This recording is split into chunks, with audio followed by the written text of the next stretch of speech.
चाची, क्या हुआ? चाची, आपके यहाँ चाय तो बहुत बढ़िया बनती है। संजय बाबू, आप यहाँ क्या कर रहे हैं? जैसे ही थानेदार साहब ने मुझे सूचना दी कि आप रिपोर्ट लिखवाने थाने गए हैं, तो मैं अपने आप को रोक नहीं पाया, क्योंकि मेरे खिलाफ रिपोर्ट लिखवाकर आप अपना एक कर्तव्य पूरा करते तो यहाँ घर पर आपका दूसरा धर्म अधूरा रह जाता। क्या मतलब? ये लीजिए चाकू, और इससे सबसे पहले अपनी बहन शिल्पा को काट डालिए। संजय बाबू, क्या है मां साहब, जब आप रिपोर्ट लिखवाएंगे तो यकीनन पुलिस मुझे गिरफ्तार कर लेगी, पर 1-2 दिन में मेरी जमानत हो ही जाएगी। उसके बाद आपकी जवान बहन के साथ जो कुछ होगा, उसे देखकर आपको अफसोस होगा कि मैंने अपनी बहन को पहले ही क्यों नहीं मार डाला।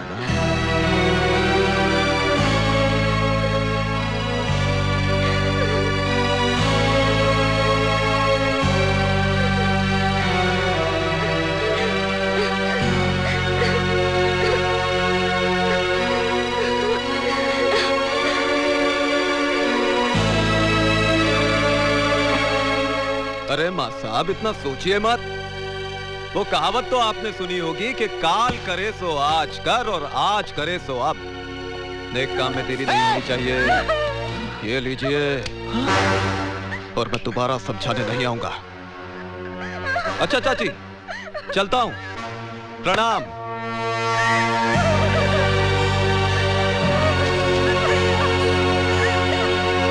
अरे थानेदार साहब, भला मैं इसका बलात्कार क्यों करूंगा? ये राशिद है, झूठ बोल रहा है। बलात्कार करने का सवाल ही नहीं उठता है। ये साली तो खुद मेरे आगे पीछे घूमती है। इसने मेरे साथ जबरदस्ती की है। इसे जवानी का एहसास भी मैंने ही कराया। आइए दीवान जी आइए बैठिए।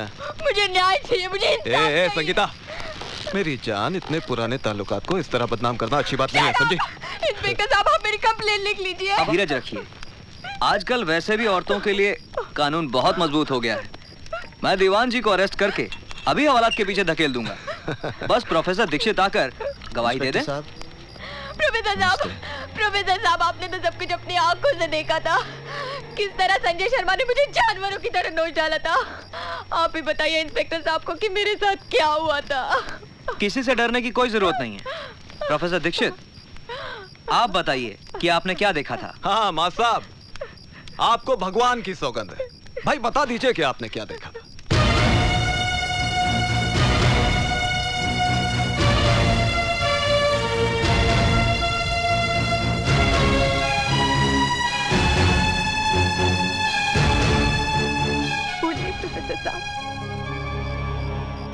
मैंने कुछ नहीं देखा। प्रोफेसर साहब, आप तो तब थे ना वहां पर, बताइए ना। प्रोफेसर साहब, बताइए ना उस दिन क्या हुआ था। 56 है, 56। पिछले 2-3 महीनों से मेरे पीछे पड़ी है कि खर्चा पानी बढ़ा दो। मैंने इसे समझाया महंगाई है, बस माहौल मचा दिया साली। चल जा, बढ़ा दूंगा तेरे पैसे।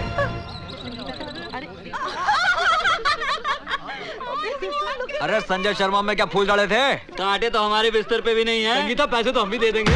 दीदी, आज पूरी दुनिया मुझे चरित्रहीन समझती है। प्रोफेसर दीक्षित यदि चाहते तो मुझे न्याय मिल सकता था, लेकिन चुप रहकर उन्होंने जो मेरे साथ अन्याय किया है उसके लिए मैं उन्हें कभी क्षमा नहीं करूंगी, और ना ही कभी तुम उन्हें क्षमा करना।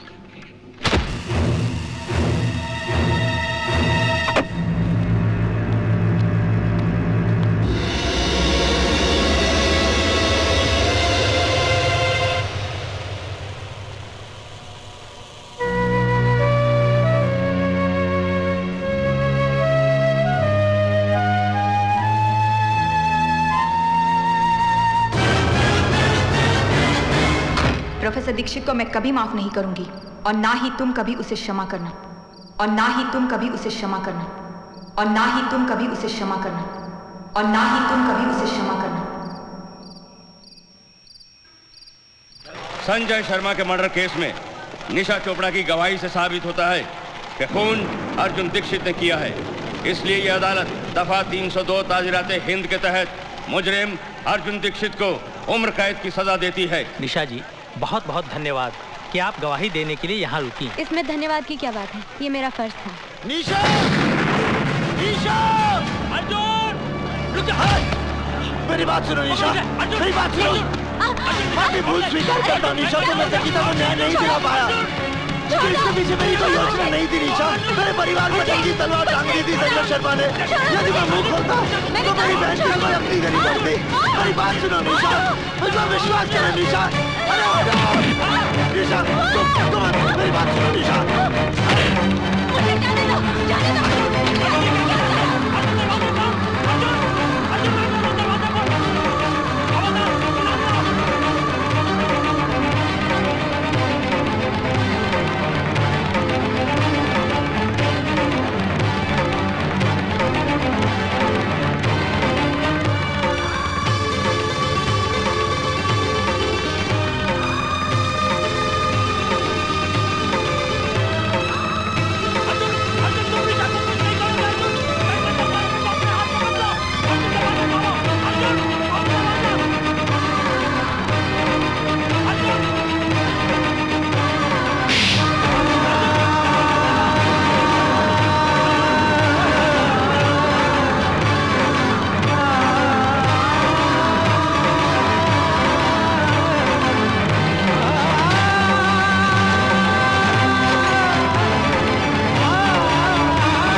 निशा, मैं तुमसे प्यार करता हूं, मुझे माफ कर दो निशा।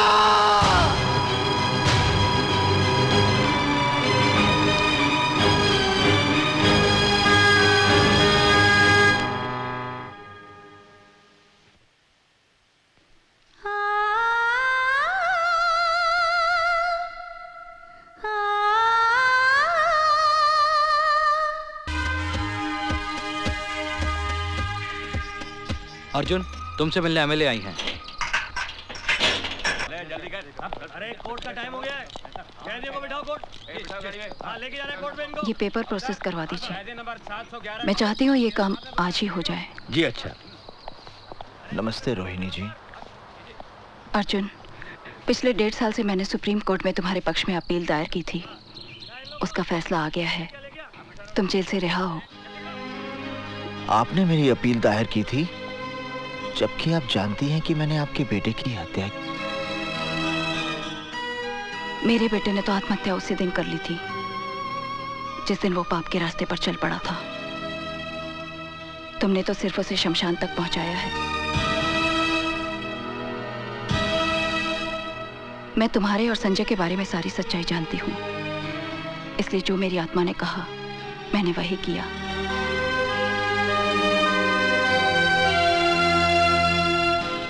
अर्जुन, तुम्हारे घर वाले ये शहर छोड़कर न जाने कहां चले गए। तुम चाहो तो मैं तुम्हें कोई रोजगार दिलवा सकती हूँ। नौकरी तो मैं नहीं करूंगा और ना ही इस शहर में रहूंगा।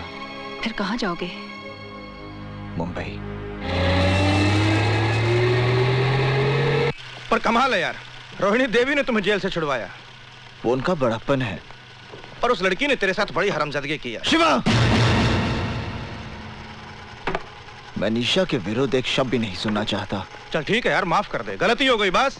शिवा, हल्दी भाई आइए। ये कौन है? ये ऋषिकेश में योगा का आचार्य है, बड़ा ज्ञानी पंडित है। अच्छा। और अर्जुन, ये हल्दी भाई है। यूँ समझो कि मुंबई में इनका कोई मंदिर नहीं है, लेकिन पूजा सभी करते हैं इनकी। नमस्ते। क्या भाई, हीरो बनने आया यहाँ पर? नहीं, मैं किसी लड़की को ढूंढने आया हूँ। अच्छा, उसका एड्रेस दे दे, कल तक लड़की तेरे कदमों में होगी। उसका अता पता नहीं मालूम मुझे। हैं? अरे बिना पते के इस शहर में सिर्फ कीड़ा मकोड़ा मिलते हैं, आदमी नहीं। 7 जन्मों में तेरे को नहीं मिलेगी वो। मैंने आपसे सहायता नहीं मांगी थी कि एकदम से आप मेरे भाग्य विधाता बन गए और भविष्यवाणी कर दी कि मुझे वो लड़की कभी नहीं मिलेगी। मैं निशा को ढूंढ निकालूंगा, समझे? इसकी बदतमीजियों को माफ कर देना हल्दी भाई। लगता है लड़की के प्यार में पागल हो चुका है। चेहरे पर भोलापन है और आंखों में पागलपन। ऐसे लोग बहुत खतरनाक होते हैं, बहुत खतरनाक।